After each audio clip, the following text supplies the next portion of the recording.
तात्या टोपे की कहानी। बहुत समय पहले जब भारत पर अंग्रेजों का राज था, उस दौर में एक ऐसे वीर का जन्म हुआ जिसने अंग्रेजों की नींद हराम कर दी। उसका नाम था रामचंद्र पांडुरंग टोपी, जिसे पूरा देश प्यार से तात्या टोपे कहता है। तात्या का जन्म 1814 में महाराष्ट्र के नासिक जिले में हुआ। बचपन से ही वे तेजस्वी, साहसी और युद्ध कला में निपुण थे। उनकी बहादुरी देखकर हर कोई कहता, ये बच्चा बड़ा होकर कोई महान योद्धा बनेगा। तात्या बड़े हुए तो पेशवा बाजीराव द्वितीय के पास पहुंचे।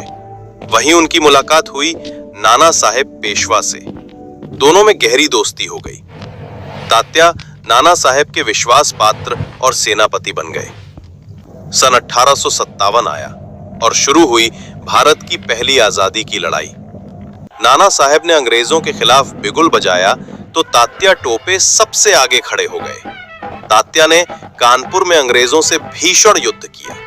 उनकी युद्ध नीति देखकर अंग्रेज भी दंग रह गए।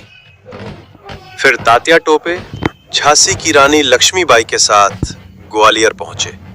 दोनों ने मिलकर ग्वालियर किला जीत लिया, लेकिन अंग्रेजों की सेना बहुत मजबूत थी। रानी लक्ष्मीबाई वीरगति को प्राप्त हुई और तात्या जंगलों में निकल पड़े। अब तात्या ने अपनाई गुरिल्ला युद्ध नीति।